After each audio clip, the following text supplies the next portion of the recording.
si on les voit une année sur l'autre, les infos sont très différents en fait. Là où on avait des différences tous les 20 ans, on les a tous les ans. Et là, les enfants qui vont naître pendant la 9e onde, c'est-à-dire entre mars et octobre 2011, tous les 18 jours, on aura des enfants qui seront différents. C'est incroyable. Bon, là, vous voyez les jours, les nuits, les jours, les nuits. Alors, à quoi ça sert ce petit calendrier? Si vous ne voulez pas utiliser celui-là qui fait 1 mètre de long, c'est de repérer les jours des crêtes, c'est-à-dire le 9e jour du 9e et 10e jour, pour pouvoir se préparer, voir un peu, suivant les tonalités de ce qu'il y a sur les glyphes, qu'est-ce qu'on peut en déduire en avance. Parce qu'en fait, il faut voir qu'actuellement, ce qui se dessine, c'est... bon, là, je ne vais pas faire de prédiction, parce que bon... c'est toujours très délicat de faire des prédictions, mais les États-Unis sont actuellement dans la même position que l'Empire romain à l'époque. C'est-à-dire qu'ils sont en pleine décadence. C'est vrai. Et donc tout ou tard, il va y avoir quelque chose qui va s'écrouler. Est-ce que c'est le dollar qui va s'écrouler? Est-ce qu'il va y avoir un gros problème? Et donc, on est en fait, si on fait un parallèle, on est typiquement dans la décadence romaine au niveau des États-Unis. Le pays qui se délite, qui peut plus comment dire, financer ses routes et ses ponts, son infrastructure, qui arrête de payer les retraites,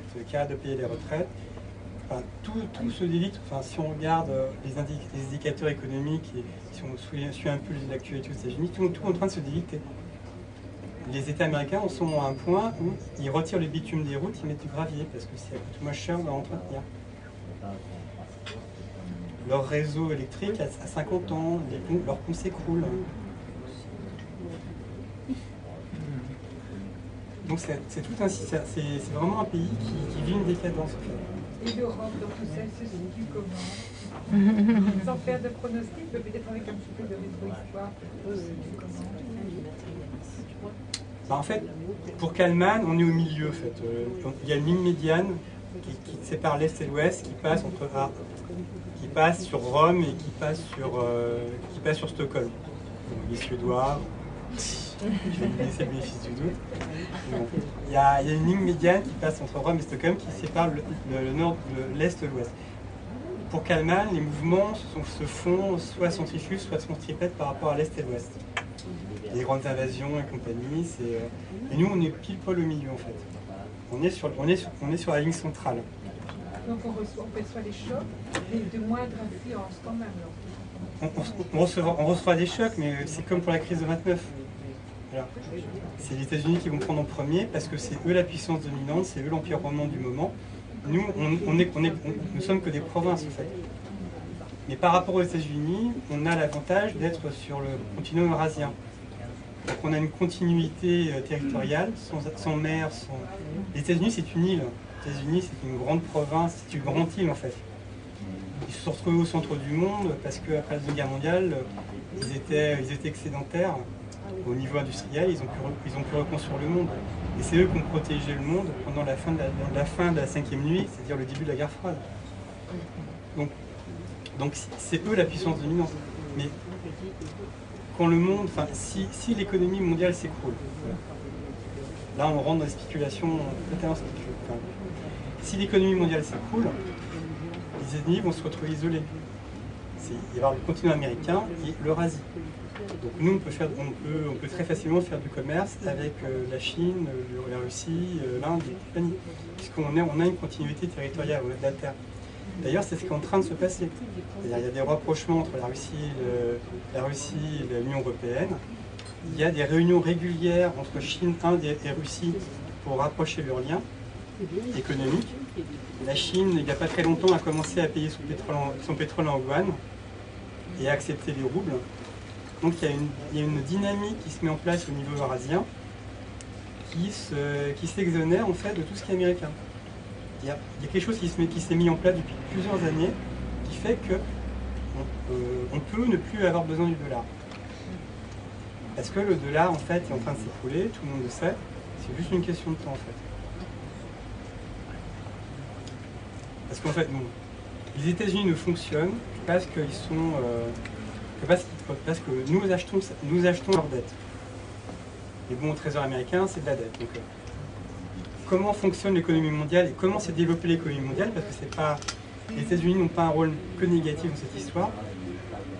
Quand on a découplé la monnaie de l'étalon or dans les années 70, donc le dollar est devenu le seul étalon, donc on a pu imprimer autant de dollars qu'on voulait et l'économie a pu se développer. Sans ce fait-là, on serait arrivé à un blocage où tout l'or serait à un seul endroit et l'économie n'aurait pas pu grossir plus. Donc les États-Unis, en faisant ça, ont permis le développement de l'économie mondiale. Et maintenant, en fait, il y a des telles masses de dollars qui ont été imprimés et les États-Unis ont pris le mauvais pli d'imprimer des dollars quand ils avaient besoin d'argent au lieu d'avoir une rigueur budgétaire. Ce qui fait que maintenant, les pays sont assis sur des montagnes de dollars. Ils sont assis sur la Chine à 1 trilliard de dollars en dette.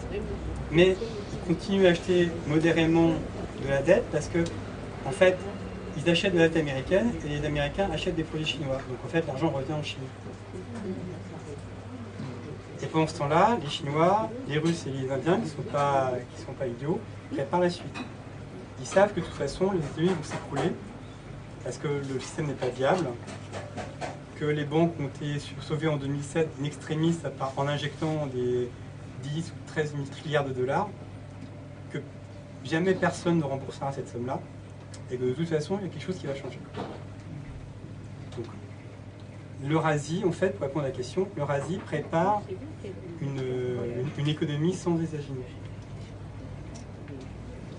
Donc l'Europe n'est pas trop mal. Tu peux. Ça, en fait, c'est une démarche de peur. C'est vrai, c'est vrai. Il y a une autre parabole qui est intéressante dans cette optique, là on rejoint les Hopis, c'est la parabole de la rivière. C'est-à-dire, bon, les Hopis disent, je ne sais pas de quand ça date exactement, mais il y a une rivière qui coule très fort, donc c'est l'évolution, c'est la 9e monde, enfin c'est les ondes, c'est tout ça.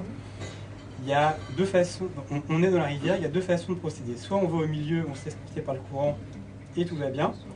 Soit on s'accroche au bord et on essaie de ne pas se laisser emporter, et là on est mis en pièces. Positif, négatif. La peur, c'est s'accrocher au bord, c'est pas bon du tout, parce que l'évolution va continuer. Donc il faut se laisser porter par l'évolution. En fait, c'est une démarche de lâcher prise. Il ne faut pas se prendre les choses de manière personnelle. Bon, les choses avancent.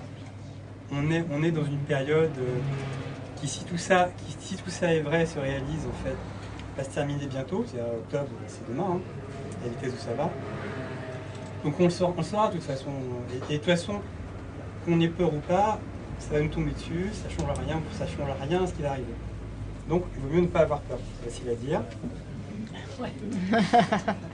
Je ne sais pas si je suis dans l'expectative. Oui, enfin.